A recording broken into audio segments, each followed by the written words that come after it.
Assalamualaikum warahmatullahi wabarakatuh. Selamat pagi kalian semua. Saya Suci Apriliani Utami. Di sini akan mengajar materi statistika. Sebelumnya kalian telah belajar statistika bersama Ibu Neni Sri Wulandari dan Ibu Dr. Hilda. Nah, di sini saya akan melanjutkan. Sebelumnya kalian sudah belajar mengenai bagaimana statistika deduktif ya, statistika deduktif atau statistika deskriptif. Kali ini saya akan melanjutkan dengan statistika inferensial. Namun sebelum ke statistika inferensial, saya ingin mengajarkan kalian dulu atau memperkenalkan kalian terhadap salah satu software ya, software untuk mengolah data, terutama data statistik ya. Ini namanya IBM SPSS Statistik. IBM SPSS Statistik ya. Nah, di sini saya menggunakan IBM SPSS Statistik 22. Nah, nanti ketika kalian klik ini akan keluar muncul dua tampilan. Yang pertama, ini tampilan statistik data editor. Yang kedua, di sini akan muncul juga output ya. Jadi statistik viewer. Jadi output dari data editor ini. Nah, di sini penggunaan SPSS ini bisa digunakan untuk statistika deskriptif maupun statistika induktif. Kalau statistika deskriptif kan kalian kemarin belajar mengenai bagaimana sih cara mencari mean, median, modus, sum, persentase, minimum, maksimum, kuartil, desil, dan lain sebagainya. Kemudian nanti juga kalian akan bisa mengolah data statistika induktif atau statistika inferensial. Bisa dengan model parametrik ataupun model non-parametrik.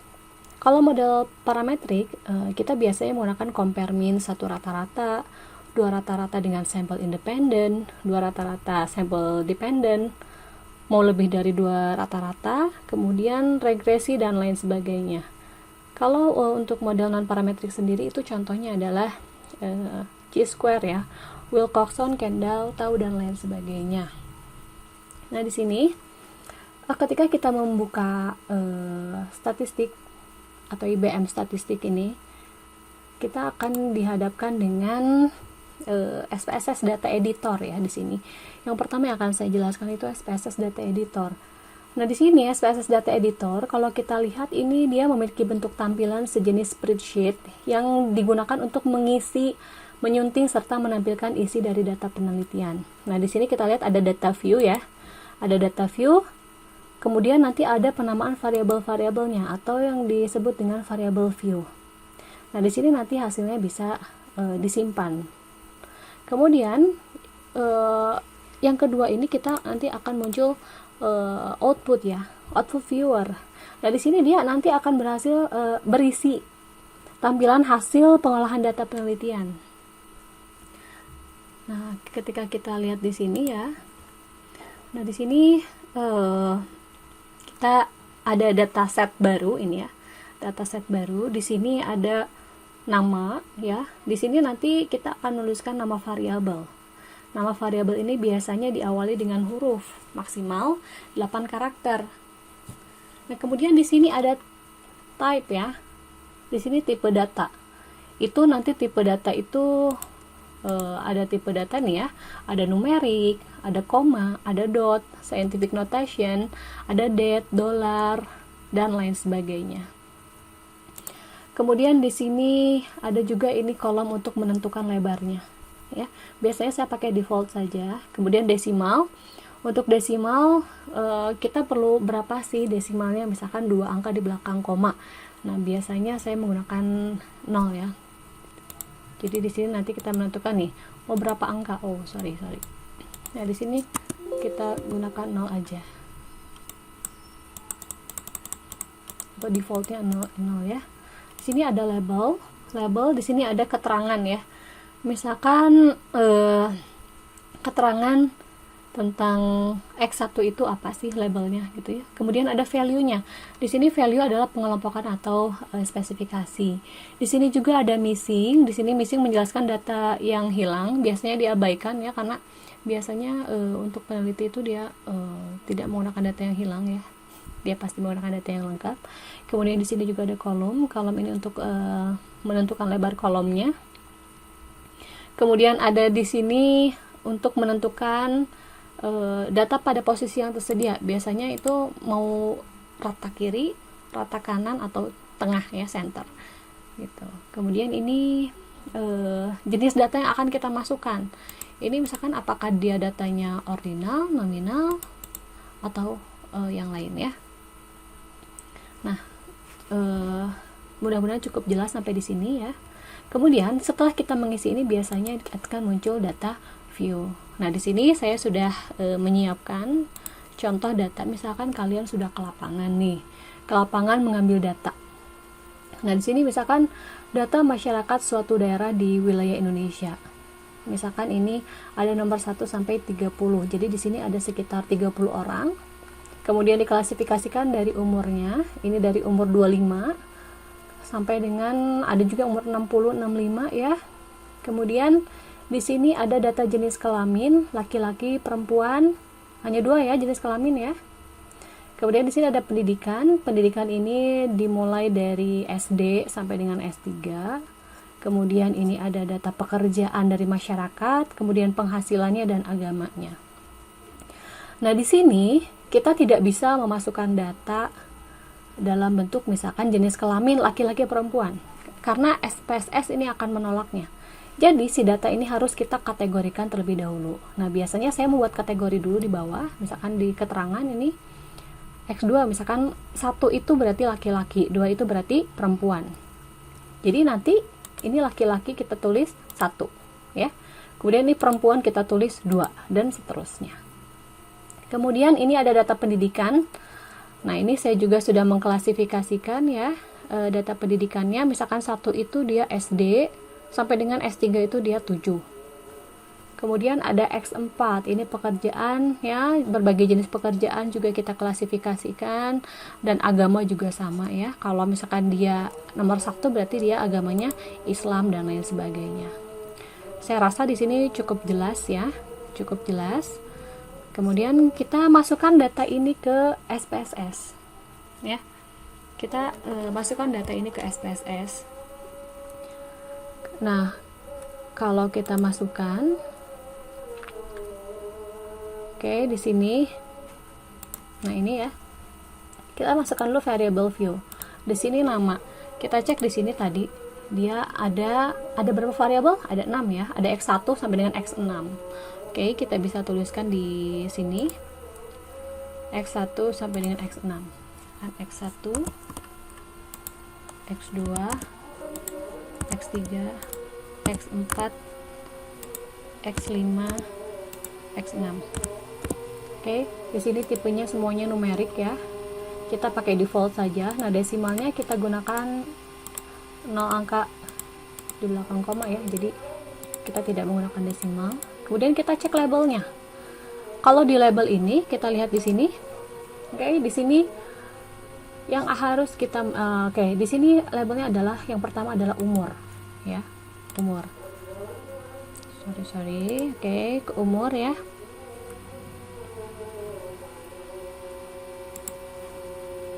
Labelnya di sini kita tuliskan, kenapa nggak bisa ya? Oke, kita langsung ketikkan saja umur. Di sini value-nya tidak ada value ya, karena saya di sini tadi belum menentukan umur berapa sampai berapa. Kemudian tidak ada data yang missing ya. Kemudian ini jenis datanya apa sih? Umur itu dia datanya nominal ya. Kemudian X2, kita cek X2 itu adalah jenis kelamin. Tadi jenis kelamin itu berarti kategorinya 1 itu laki-laki, 2 itu perempuan ya. Oke, kita masuk lagi ke sini. Di sini labelnya jenis kelamin ya. Jenis kelamin. Kemudian di sini kita tentukan value-nya. Kalau dia 1 itu apa tadi? Laki-laki ya. Laki-laki. Kemudian klik add. Kemudian 2 itu adalah perempuan. Klik add. Oke. Ya, di sini juga nominal. Kenapa nominal? Karena dia menunjukkan karakteristik. Oke. Kemudian X3 itu adalah pendidikan. Nah, pendidikan ini kita lihat nih ya, pendidikan ini dia SD, SMP sampai S3 1 sampai 7 ya. 1 sampai 7. Pendidikan, di sini tulis pendidikan. Kemudian di sini kasih value 1 itu tadi SD ya. SD, 2 SMP, kemudian 3 SMA, kemudian 4 S1 ya,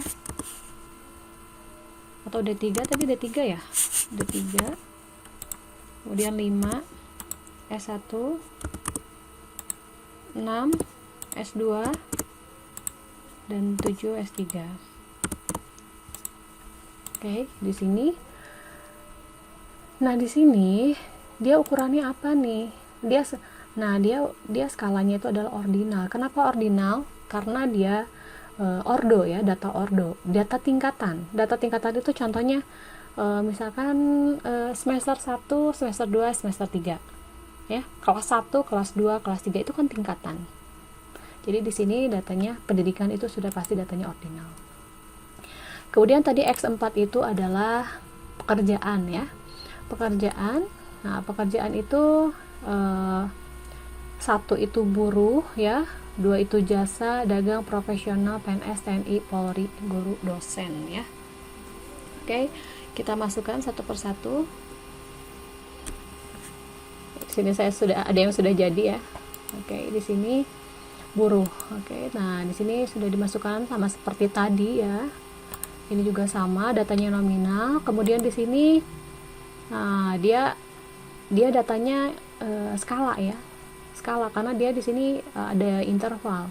Interval misalkan 1 itu dia yang pendapatannya atau gajinya kurang dari 250.000, kemudian 2 dari 250.000 lebih 100 sampai dengan 500.000 dan lain sebagainya sampai dengan lebih dari 2 juta. Itu ya. Nah, itu kemudian setelah itu kita masuk ke data view. Nah, data view ini kita tinggal copy paste aja dari sini ya. Nah, ini dari sini tinggal copy paste ke sini. Oke ya, sudah jelas ya.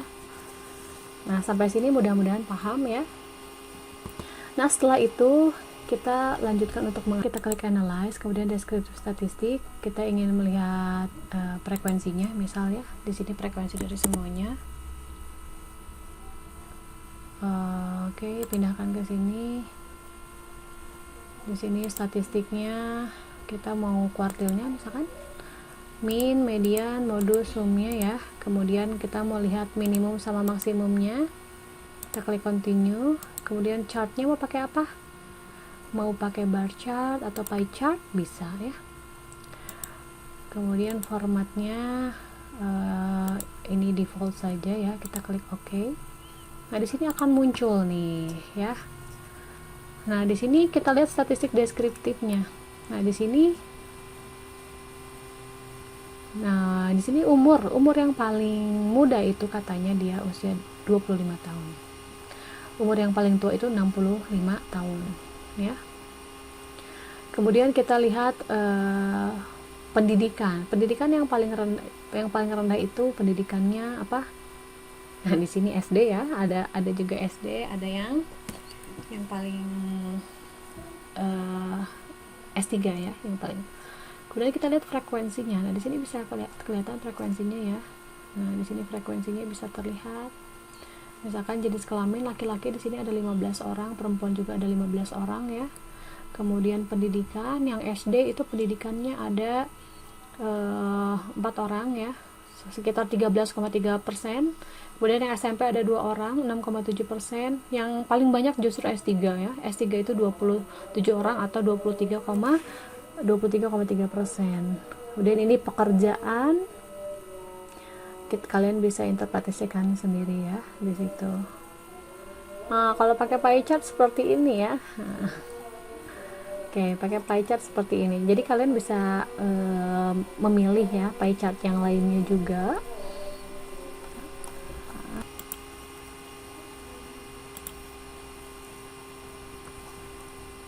Nih, deskriptifnya ya. Nah, ini minnya berapa, standar deviasinya berapa, di sini ada ya. Kemudian nilai minimumnya berapa, nilai maksimumnya berapa. Oke, mungkin segitu dulu saja yang bisa saya sampaikan ya. Nanti selanjutnya itu sebetulnya ini biasanya kita melaksanakan di lab ya, di lab. Jadi kalian bisa langsung coba masing-masing, dan saya harap dengan sedikit tutorial ini dapat menambah pengetahuan kalian ya. Saya ucapkan terima kasih. Wassalamualaikum warahmatullahi wabarakatuh.